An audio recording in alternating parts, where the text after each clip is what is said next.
विरंभन चुंबन मिली गावत सुरमंदर कलघोर पगडग मगत चलत वन विहरत रुचिर कुंज घन घोर हित हरिवंश लाल ललना मिली हियो सिरावत मोर। परम कृपालवे श्री सद्गुरु भगवते नमो नमः।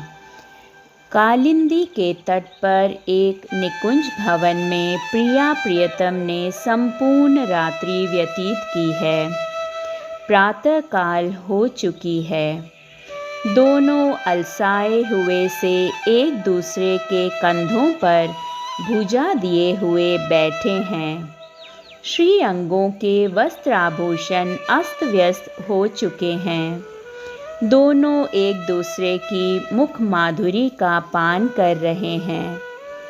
ऐसा प्रतीत हो रहा है जैसे दो चंद्रमा और दो चकोर हों।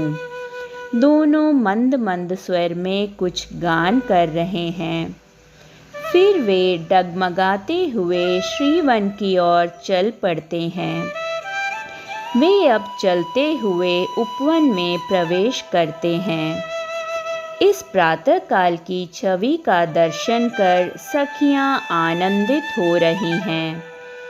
सखियां तत्सुख सुखित्वम के भाव को सिद्ध करती हुई प्रियवर के सुख को देख आनंदित हो रही हैं। हित सखी कह रही हैं कि इनको देखकर मेरे हृदय को शांति और सुख की प्राप्ति हो रही है। निकुंज में भोजन प्रिया प्रियतम पाते हैं और तृप्त सखियां हो जाती हैं। जिस प्रेम में वासना का थोड़ा गंध भी हो वह फिर प्रेम नहीं अपितु प्रेम के नाम पर एक धोखा मात्र होता है।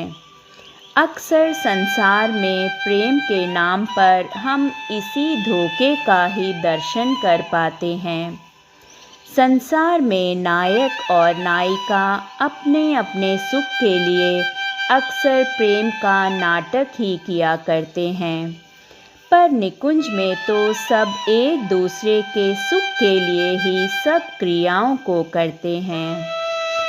प्रिया प्रियतम के प्रेम को देख किसी भी सखी को इनसे कोई ईर्ष्या नहीं होती।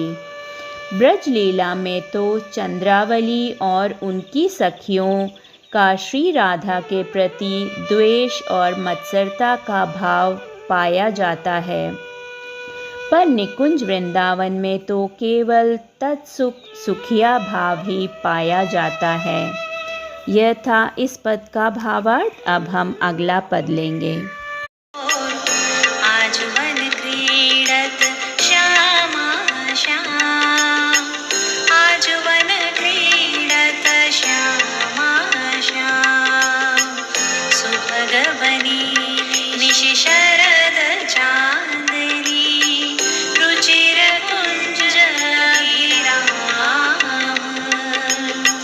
खंडन अधर करत परिरंभन, ऐचत जघन दुकूल,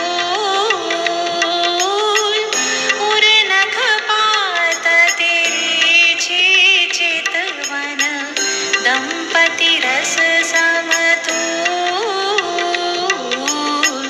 बेभुज पीन पयोधर परसत, वाम दृशा पियहार, वसनन पीक अलक आकर्षत, समर श्रमित सतमार, पल पल प्रबल चौपरस लंपट, अति सुंदर सुकुमार, हित हरिवंश आजो तृण टूटत, हों बलि विशद विहार। श्री वृंदावन वृंदावन के एक कुंज में एक सुंदर पुष्पों की शैया बिछी हुई है। इस पर युगलवर विराजमान हुए हास परिहास करते हुए सुख का आस्वादन कर रहे हैं। समस्त वृंदावन पुष्पों से सजा हुआ है। आकाश से चंद्रमा अपनी शीतल रश्मियों को श्रीवन में अर्पित कर रहे हैं। शीतल पवन प्रसारित हो रही है।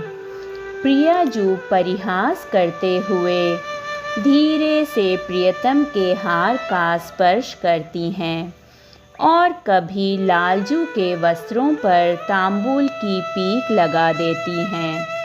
इस विहार को देखकर समस्त परिकर उन पर न्योछावर हो रहे हैं। ये था इस पद का सुंदर सा भावार्थ। अगले पद के साथ जल्द ही मिलेंगे। जय श्री राधे।